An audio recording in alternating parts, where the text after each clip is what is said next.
الحمد لله نحمده ونستعينه ونستغفره ونعوذ بالله من شرور أنفسنا ومن سيئات أعمالنا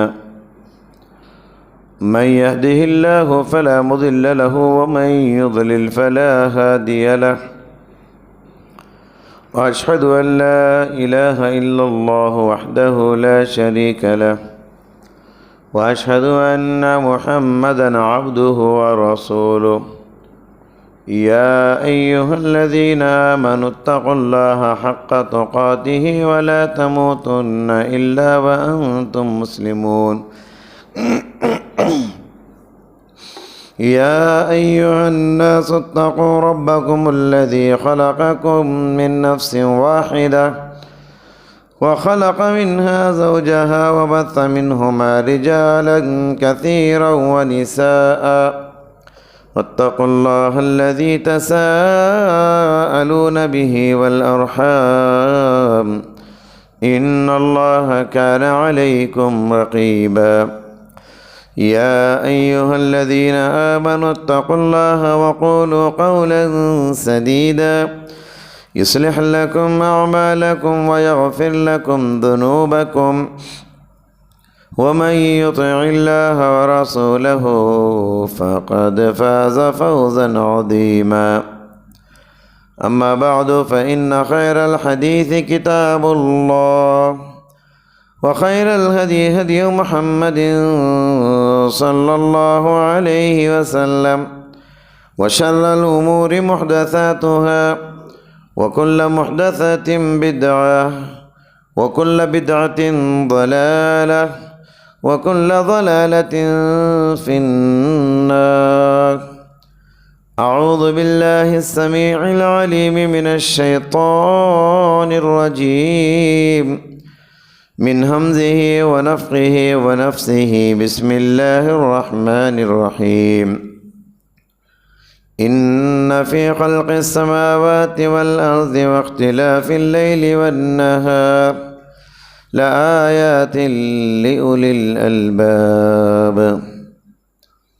حاضرین جمعہ، پردہ نشین خواتین اسلام، خطبہ مسنونہ کے بعد آل عمران کی ایک آیت کریمہ آپ کے روبرو تلاوت کی گئی۔ اللہ تعالیٰ نے اس آیت میں ارشاد فرمایا، بے شک زمین و آسمان کی پیدائش میں اور رات اور دن کے آنے جانے میں عقل مندوں کے لیے بڑی نشانیاں ہیں۔ عقل مندوں کے لیے اس کائنات میں جو نشانیاں ملتی ہیں اس میں سے ایک بہت بڑی نشانی اور بہت بڑی عبرت یہ ہے کہ اس دنیا کو اللہ تعالیٰ نے وقت کا پابند بنایا۔ کائنات کا ذرہ ذرہ، کائنات کا پتا پتا وقت کا پابند ہے۔ سورج کو دیکھ لیجئے، وقت پر طلوع ہوتا ہے، وقت پر غروب ہوتا ہے۔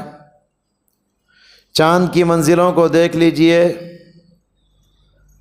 درختوں کو دیکھ لیجئے، وقت کے حساب سے پتے آتے ہیں، وقت کے حساب سے پھول آتے ہیں، وقت کے حساب سے پھل بنتے ہیں، وقت کے حساب سے پھل پکتا ہے۔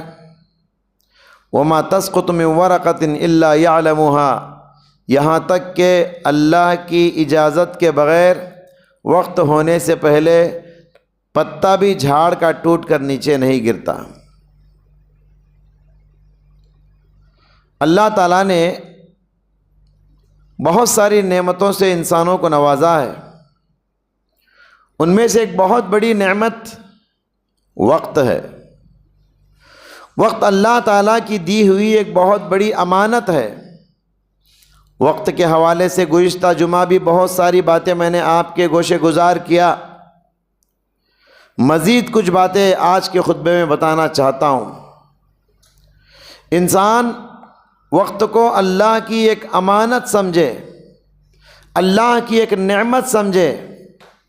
جب اللہ کی امانت ہے، اللہ کی نعمت ہے، تو ہم وقت کے ساتھ منمانی نہیں کر سکتے، جیسے چاہے ویسے ٹائم پاس کرے، جیسے چاہے ویسے زندگی گزار دے، نہیں، اللہ کے بتائے ہوئے اصولوں کے مطابق زندگی گزارنا ہوگا۔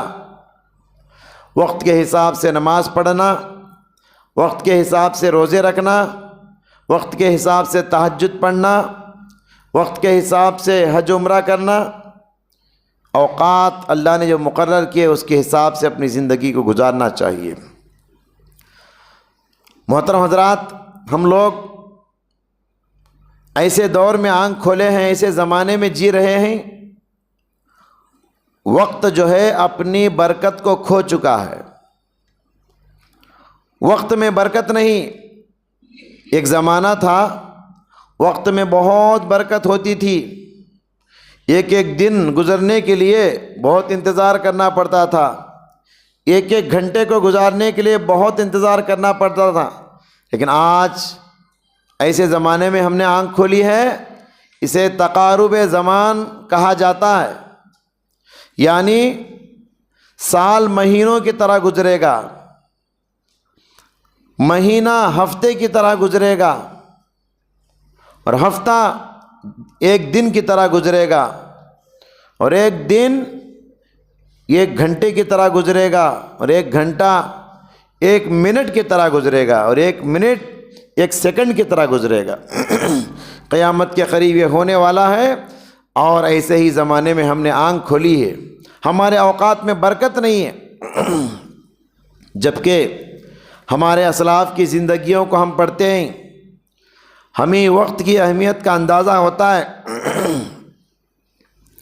ہمیں وقت کی اہمیت اس وقت تک سمجھ میں نہیں آئے گی جب تک کہ آئیڈیل لوگوں کی زندگیوں کو نہ دیکھیں، آئیڈیل لوگوں کی زندگیوں کو نہ پڑھیں۔ ہم لوگ امام بخاری کا نام بار بار سنتے ہیں۔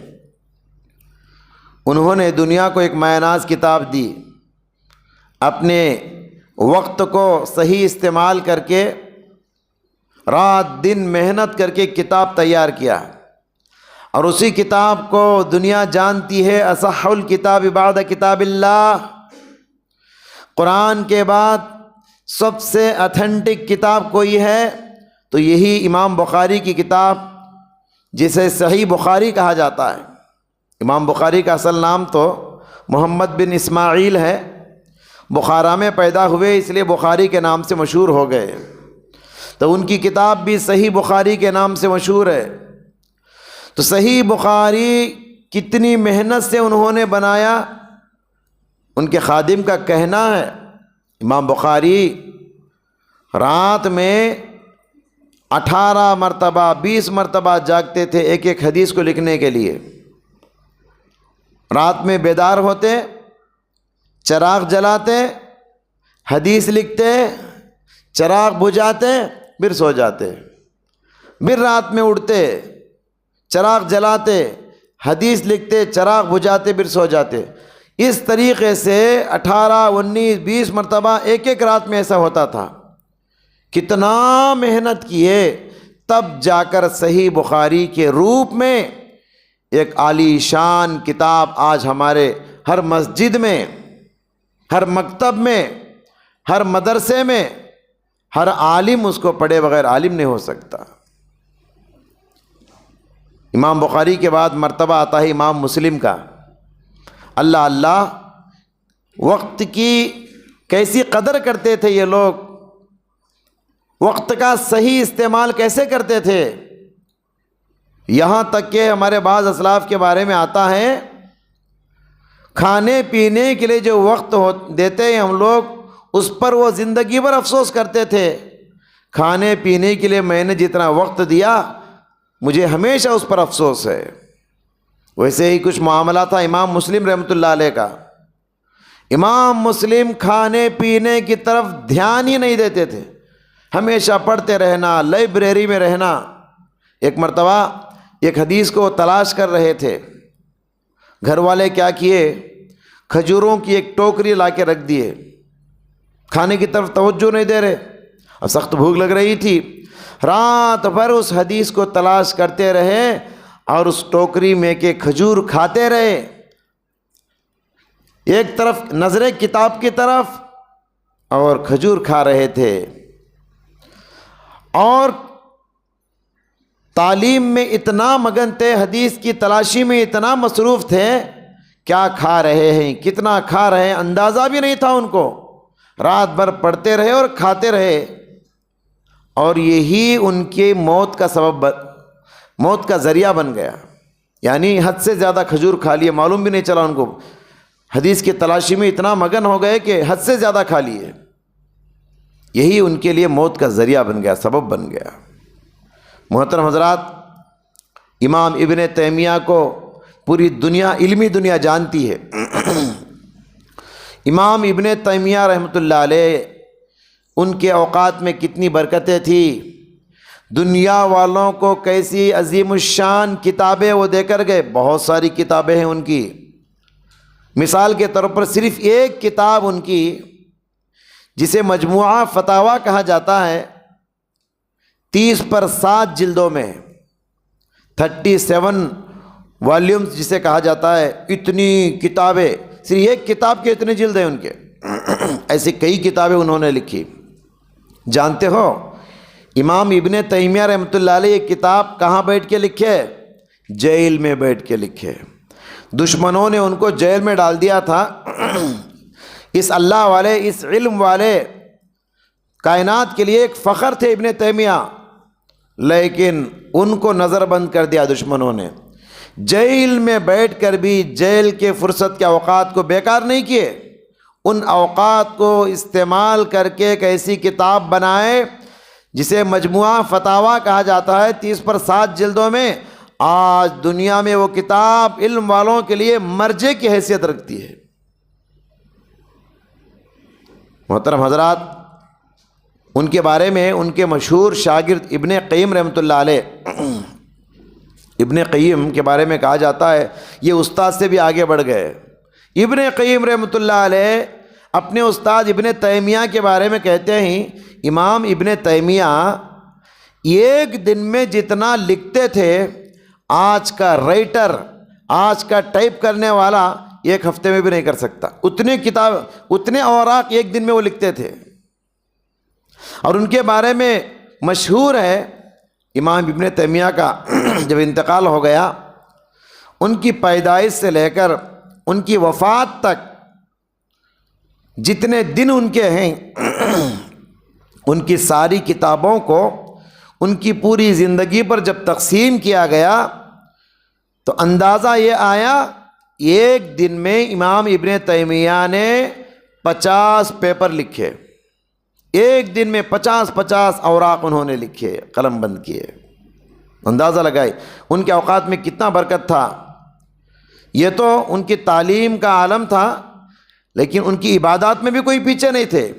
عبادات میں ان کا عالم یہ تھا، امام ابن تیمیہ رحمۃ اللہ علیہ فجر کی نماز ادا کرنے کے بعد سورج طلوع ہونے تک عبادات میں، ذکر میں، تلاوت میں مشغول رہتے، کسی سے بات نہیں کرتے۔ فجر کی نماز ادا کر لیے، ذکر میں بیٹھ گئے، کب تک؟ سورج طلوع ہونے تک۔ سورج طلوع ہونے کے بعد نماز اشراق کا جب وقت ہوتا ہے، نماز اشراق ادا کرتے۔ تو عبادات کا یہ عالم، اور کہا کرتے تھے ہاذہ غدوتی لو لم اتغد الغداء لسقطت قوتی۔ یہ اذکار فجر کے بعد جو بیٹھ کے اشراق کی نماز تک جو ذکر میں کرتا ہوں، یہ ذکر و اذکار میرا ناشتہ ہے۔ اگر کسی دن میں یہ ناشتہ نہیں کرتا ہوں تو میں جسمانی طور پر، روحانی طور پر کمزور ہو جاتا ہوں۔ ہاذہ غدوتی، یہی میرا ناشتہ ہے کہا کرتے تھے۔ تو اپنے اوقات کو عبادات میں رہنے دیجئے اور تعلیم میں رہنے دیجئے۔ ایک ایک منٹ کو غنیمت جانا، ایک ایک منٹ کو قیمت جانا اور اس کو صحیح استعمال کیا۔ اور امام ابن تیمیہ کی جو شاگرد ابھی ان کا میں نے ذکر کیا، علامہ ابن قیم رحمۃ اللہ علیہ، سبحان اللہ، ان کی بھی ایک مشہور کتاب ہے، علمی دنیا جانتی ہے، زاد المعاد کے نام سے۔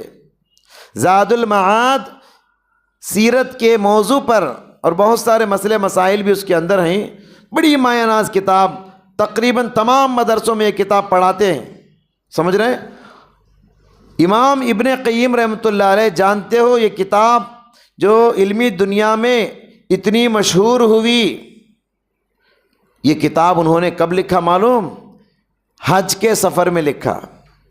گھر سے نکلے تو واپس حج کر کے گھر کو آنے تک کتاب تیار ہو گئی. یعنی ہمارے اسلاف سفر کے اوقات کو بھی ضائع نہیں کیے، جیل کے اوقات کو بھی ضائع نہیں کیے. ہر گھڑی، ہر آن، ہر لمحہ اس کو استعمال کیا، صحیح مصرف اس کا کیا، تب جا کر زاد المعاد لکھا. حالانکہ اس زمانے کا سفر عذاب سے کچھ کم نہیں تھا. آج کی طرح ایئر کنڈیشن سواریاں، آج کی طرح سہولتیں نہیں تھیں نا.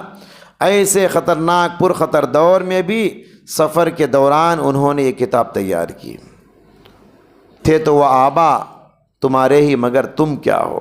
ہمارے باپ دادا، ہمارے اسلاف اتنا محنت کیے، ہم کیا کر رہے ہیں؟ اوقات کو ضائع کر رہے ہیں.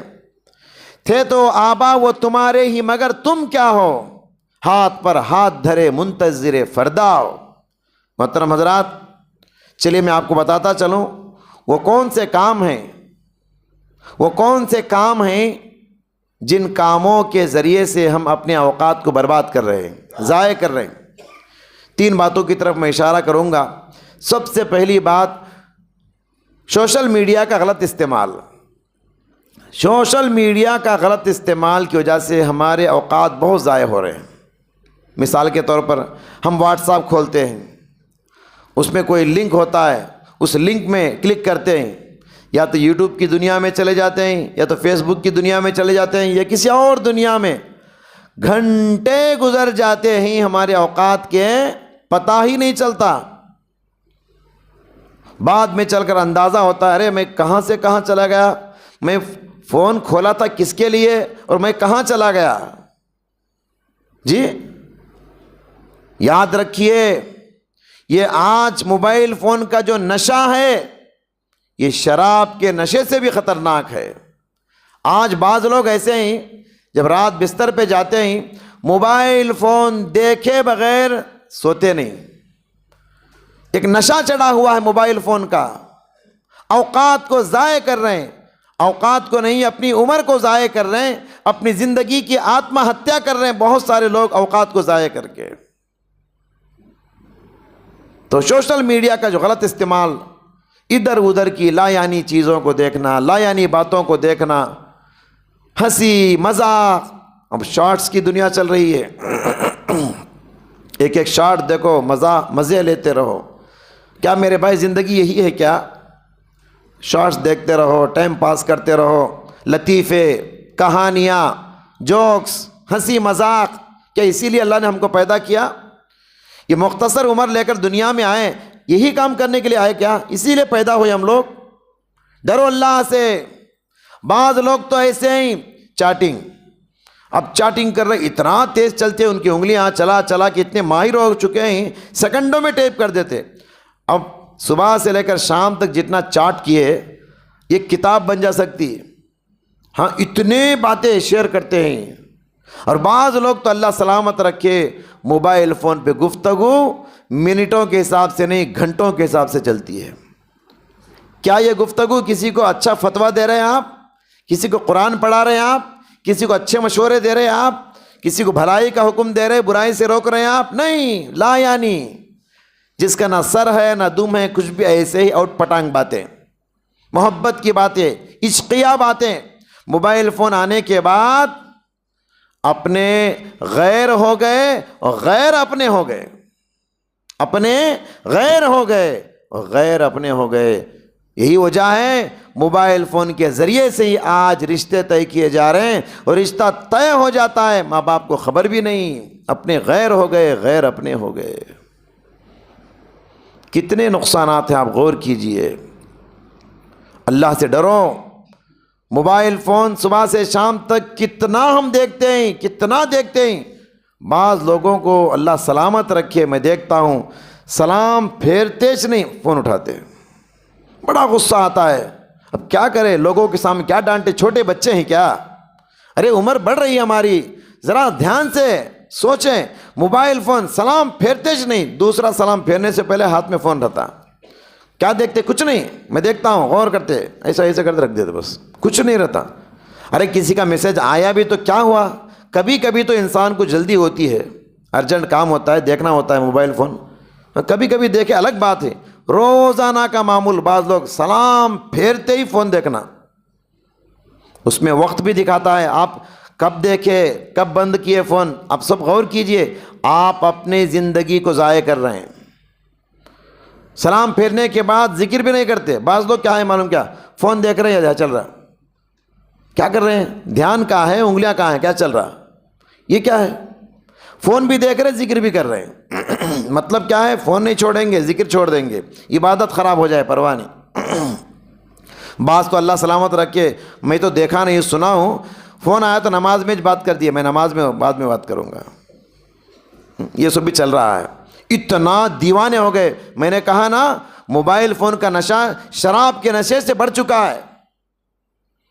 اپنی نمازوں کو برباد کر رہے, اپنے ایمان کو, اپنے اخلاق کو, اپنے اوقات کو موبائل فون سوشل میڈیا کے ذریعے سے برباد کر رہے. سوشل میڈیا کیا ہے میرے بھائی؟ موبائل فون کیا ہے؟ ایک الیکٹرانک آلہ ہے, اس میں نہ فائدہ ہے نہ نقصان ہے. فائدہ اور نقصان ان انگلیوں میں جو فون کو چلاتے ہیں, ہمارے ہاتھ میں ہے, اس کو کیسے استعمال کرنا ہے. آپ اسی موبائل فون کے ذریعے سے اچھے اچھے بیان سنیے, اپنے ایمان کو تازگی بخشیے, حرمین کے اماموں کے اچھے اچھے قراتیں سنیے, دعائیں یاد کیجئے, سورتیں یاد کیجئے. کتنے فوائد ہیں موبائل فون میں, آپ کو معلوم؟ دنیا کی ساری قیمتی کتابیں ہیں موبائل فون میں. آپ کتابیں پڑھیے.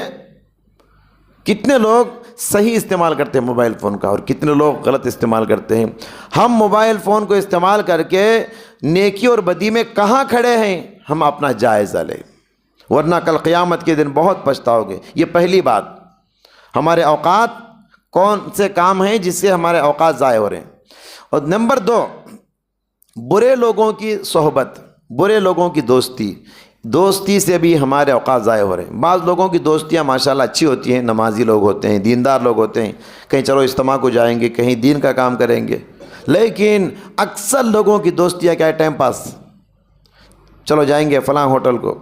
ہوٹل کہاں ہوتا ہے؟ کہیں دور ہوتا ہے, 10 کلومیٹر 15 کلومیٹر, یہاں سے جاتے.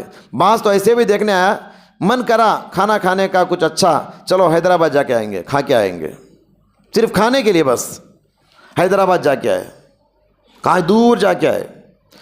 تو اوقات ضائع ہو رہے ہیں. روزانہ کا معمول بعض لوگوں کا, چائے کے دور چل رہے ہیں, سگریٹ کے دور چل رہے ہیں, شراب کے دور چل رہے ہیں. کٹی عمر ہوٹلوں میں, مرے ہسپتال جا کر. ہوئے اس قدر مہذب, اکبر الہ آبادی نے اس زمانے میں کتنے اچھے انداز میں کہا, غور کیجئے شعر پر. ہوئے اس قدر مہذب, کبھی گھر کا منہ نہ دیکھا, کٹی عمر ہوٹلوں میں, مرے ہسپتال جا کر. یہاں بیوی انتظار کر رہی ہے, شوہر آ گئے, 12 ہو گیا رات میں, کہاں گئے, اوقات ضائع کر رہے ہیں دوستوں کے ساتھ. ماں انتظار کر رہی, بیٹا اب تک نہیں آیا, کہاں چلا گیا, بار بار فون کٹ کر دیتے ہیں ماں کا. ہمارے بعض لوگوں, نوجوانوں کا یہ لائف اسٹائل بن چکا ہے, پہچان بن چکی ہے, دیر سے سونا, دیر سے جاگنا. اپنی صحت کو بھی خراب کر رہے, اپنے ایمان کو بھی خراب کر رہے. اللہ کے نبی نے فرمایا, المرء علی دین خلیلہ فلینظر احدکم من یخالل. آدمی اپنے دوست کے طریقے پر ہوتا ہے, دیکھیے دوست کے دین پر ہوتا ہے. لہٰذا پیارے نبی نے فرمایا, خبردار ذرا چیک کر لیجئے اپنی دوستیاں کیسی ہیں. دوستیوں کی وجہ سے نقصان اٹھا رہے ہیں کیا, آپ چیک کر لیجئے. قیامت کے دن ایسے لوگ کف افسوس ملیں گے. الاخلاء یومئذ بعضهم لبعض عدو. قرآن کہتا ہے سورہ فرقان میں, اللہ فرماتا ہے یہ دوستیاں قیامت کے دن دشمنیوں میں بدل جائیں گی, سوائے تقوی والوں کی دوستیوں کے. یہ دوسری بات ہوئی, ہمارے اوقات دوستیوں سے ضائع ہو رہے ہیں. نمبر 3, تصویف جسے کہتے ہیں عربی میں. ہمارا وقت جو ضائع ہو, تصویف. تصویف کے معنی کیا ہے؟ ٹال مٹول کرنا, بعد میں کریں گے, بعد میں کریں گے, کل سے کریں گے، کل سے بدلیں گے، آئندہ سال سے کریں گے. یاد رکھیے ابھی نہیں تو کبھی نہیں. آج کا کام کل پر نہ ٹال. سنے رہیں گے آپ لوگ بھی بڑے لوگوں کی زبان سے، یہ محاورہ ہے. آج کا کام کل پر نہ ٹال. حسن بصری رحمۃ اللہ علیہ کہا کرتے تھے ایاک والتسویف فإنک بیوم ولست بغد. تم کل کہنے سے بچو، اس لیے کہ تم آج کے ہو، آنے والا کل تمہارے ہاتھ پہ نہیں ہے. کل تک جیو گے، کل کا کیا ایک پل کا بھروسہ نہیں. انسان 100 برس کا سامان جمع کرتا ہے، حالانکہ کل اسے موت آنے والی ہوتی ہے. آگاہ اپنی موت سے کوئی بشر نہیں، سامان 100 برس کا ہے، پل کی خبر نہیں. لہٰذا کل جو کہتے ہیں نا، زندگی میں وہ کل نہیں آئے گی. شیطان کا سب سے بڑا حملہ اور ٹارگٹ ہے، انسان کو تسویف میں مبتلا کرتا ہے. بعد میں کریں گے جی، بعد میں کریں گے جی. یہ شیطان کا بہت بڑا حربہ ہے، حملہ ہے. ہوشیار ہو جائیے. اس کے مقابلے میں اللہ رحمان کیا کہتا ہے دیکھیے، وَسَارِعُوا إِلَىٰ مَغْفِرَةٍ مِّن رَبِّكُمْ وَجَنَّةٍ. لوگوں مغفرت کی طرف جلدی کرو، جنت کی طرف جلدی کرو. فاستبقوا الخیرات، نیکی کے کاموں میں جلدی کرو. فلیتنافس المتنافسون، آگے بڑھنے والوں کو نیکیوں میں کمپٹیشن کرنا چاہیے. جلدی کرو. اللہ کہتا ہے جلدی کر لو، اور شیطان کہتا ہے بعد میں کریں گے جی. یہ بعد میں یہ وقت کو ضائع کرنا ہے، اپنی عمر کو ضائع کرنا ہے. اور میں اپنی بات کو ختم کرتے ہوئے آخری میں بتانا چاہتا ہوں، ہم وقت سے کیسے فائدہ اٹھائیں، وقت کا صحیح استعمال کیسے کریں. دیکھیے، علم حاصل کرنے میں وقت استعمال کرو. طلب العلم فریضہ علی کل مسلم. ہر مسلمان پہ دین کا علم، خاص کر دین کا علم حاصل کرنا تو فرض ہے. علم حاصل کرو. کچھ لوگ کہتے ہیں ٹائم نہیں مولوی صاحب. ارے ٹائم کہیں کو نہیں جی. ہر انسان کو اللہ تعالیٰ نے برابر تقسیم کیا ٹائم، 24 گھنٹے.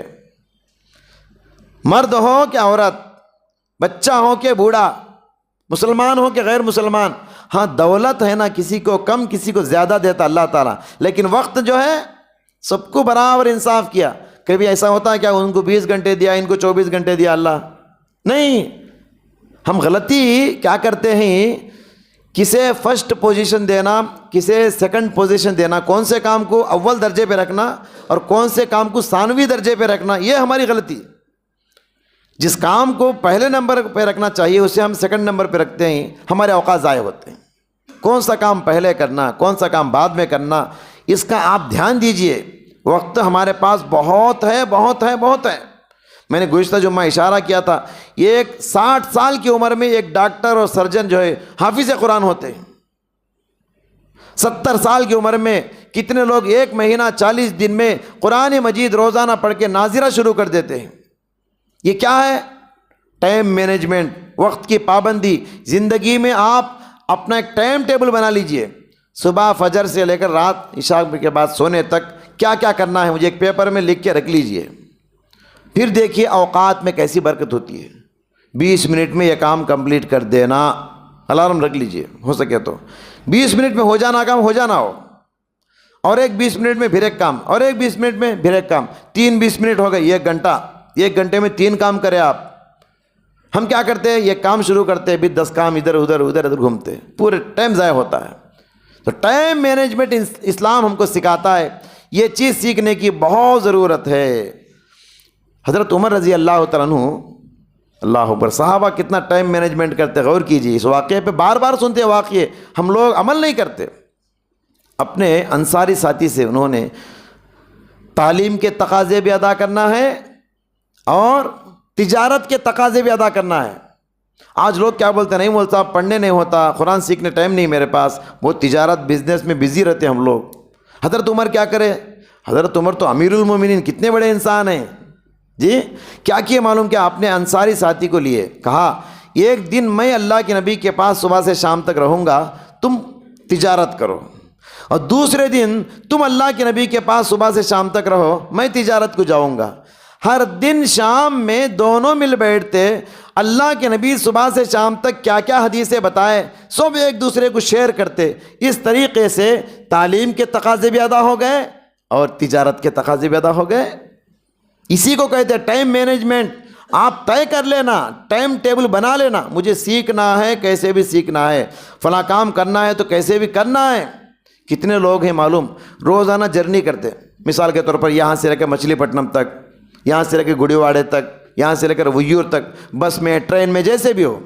کیا کرتے معلوم، لوگ روزانہ ایک پارہ سفر میں پڑھ لیتے، ٹرین میں بیٹھ کے، جاتے ہوئے آدھا پارہ، آتے ہوئے آدھا پارہ یا ایک پارہ۔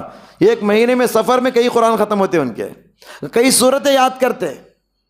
کئی لوگ ہیں ایسا، ٹائم کو برباد نہیں کرتے۔ میں بار بار کہتا ہوں، گھر سے نکل کر 5 وقت کی نماز کے لیے مسجد کو آتے، آپ کیا کرتے؟ گاڑی چلاتے، منہ بند کر کے آ جاتے۔ آپ زبان چلاتے رہو، ذکر کرتے رہو۔ یہ سفر میں بھی ہمارا بہت سارا وقت ضائع ہو جاتا ہے۔ سفر کے اوقات کو بھی حفاظت کرو، اس کے ذریعے سے بھی آپ اللہ کے رسول کی بہت ساری دعائیں ہم کو سکھائی گئی ہیں، ان کو استعمال کر سکتے ہو۔ اسی طریقے سے محترم حضرات، آخری بات یہ ہے، اللہ کے نبی صلی اللہ علیہ وسلم نے بتایا کہ سب سے اچھا برکت والا وقت جو ہے فجر کا وقت ہے۔ فجر کے وقت میں اللہ نے برکت کو رکھ دیا۔ اللہ دعا دی اللہ کے نبی، اللہم بارک لامتی فی بکورہا، اللہ میری امت کے فجر کے اوقات میں برکت ڈال دے۔ کیا مطلب؟ جو انسان فجر کی نماز سے کام شروع کرتا ہے نا، وہ بہت کماتا ہے، اس کے وقت میں بہت برکت ہوتی ہے۔ آپ دیکھتے نہیں، جو لوگ فجر کو اٹھ جاتے، میں فجر کی نماز کے لیے گھر سے جب مسجد کو آتا ہوں، باہر کی دنیا کو دیکھتا ہوں، کوئی پیپر والا ادھر ادھر گھوم رہا ہے، کوئی دودھ والا ادھر ادھر گھوم رہا ہے، کوئی مرغیاں چکن والے ادھر ادھر گھوم رہے سواریاں لے کر، ہر انسان تجارت فجر سے شروع کر رہا۔ ایسے لوگ بہت کماتے ہیں، ان کے پیسوں میں، ان کے اوقات میں بہت برکت ہوتی ہے۔ تو آپ مسلمان کیا ہے، فجر میں سو جاتے ہیں، نہ فجر کی نماز پڑھتے، نہ سورج نکلنے تک سوتے ہیں مسلمان۔ ایک صاحب نے بتایا، یہ غیر مسلم عورت اپنے بیٹے کو صبح جگا رہی تھی، کیا کہہ رہی تھی؟ رام پرساد اٹھو، سورج نکلنے تک مسلمانوں کی طرح سو رہے ہو۔ غور کیجیے، کتنی خطرناک بات ہے، سورج نکلنے تک مسلمانوں کی طرح سوتے ہو۔ ایک وقت تھا مسلمان دوسروں کے لیے آئیڈیل تھے، غیر مسلموں کے پاس نہ کوئی آسمانی کتاب ہے، نہ کوئی مذہب ہے، نہ کوئی کلچر ہے، نہ کوئی تہذیب ہے، کچھ نہیں۔ آج مسلمانوں کے پاس سب کچھ ہے، آسمانی کتاب ہے، نبی کی تعلیمات ہیں، تہذیب و تمدن ہے، سب کچھ رکھ کر بھی ہم دینے والی قوم تھے، لینے والی قوم بن گئے۔ ہماری دن کی ابتدا نماز فجر سے ہونا چاہیے۔ پیارے نبی نے فرمایا، یعقد الشیطان فی قافیۃ رأس احدکم اذا هو نام ثلاث اوقات، انسان فجر چھوڑ کے سو جاتا ہے، شیطان اس کی گدی میں 3 گھاٹیاں ڈالتا ہے اور کہتا ہے رات لمبی ہے اور سو جاؤ۔ اگر آپ صبح اٹھ کر سو کر اٹھنے کی دعا پڑھیں گے، ایک گھاٹی کھل گئی، وضو کیے دوسری گھاٹی کھل گئی، نماز پڑھے تیسری گھاٹی کھل گئی، آپ ہے نا تازہ دم اور فریش ہو جائیں گے۔ ورنہ کیا ہوگا؟ آپ کا پورا دن اداسی کے ساتھ، بیزارگی کے ساتھ، کاہلی اور سستی کے ساتھ گزرے گا۔ بلکہ بخاری کے حدیث میں تو فرمایا، بال الشیطان فی اذنی، شیطان اس کے کان میں پیشاب کر دیتا ہے جو فجر کی نماز چھوڑ کر سو جاتا ہے۔ بہرکیف محترم حضرات، ہم اپنی زندگی کا جائزہ لیں، جب بستر پہ سونے کے لیے آتے ہیں اپنا حساب لیں، صبح سے لے کر شام تک میں نے کیا اچھے کام کیا، اچھے کام پر اللہ کا شکریہ ادا کیجئے، غلط کام کیے ہیں تو توبہ کر کے سو جائیے۔ ایسا اگر محاسبہ کریں گے زندگی کا صبح سے شام تک کا، تو ہر آنے والا دن گزرے ہوئے دن سے بہتر ہو جائے گا۔ اللہ ہم سب کو ان باتوں پہ عمل کرنے کی توفیق عطا فرمائے، زندگی کے اوقات کی حفاظت کرنے کی اور زندگی کے اوقات کی قیمت کو سمجھنے کی توفیق عطا فرمائے۔ اللہ ہم سب کو تندرستی عطا فرما، اے اللہ تیری عبادت کرنے کی توفیق عطا فرما، بیماریوں سے بلاؤں سے ہم سب کی حفاظت فرما۔ ربنا تقبل منا انك انت السميع العليم، بارك الله لنا ولكم في القرآن العظيم، ونفعنا وإياكم من الآيات والذكر الحكيم، إنه تعالى جواد كريم ملك بر رؤوف رحيم رب حليم۔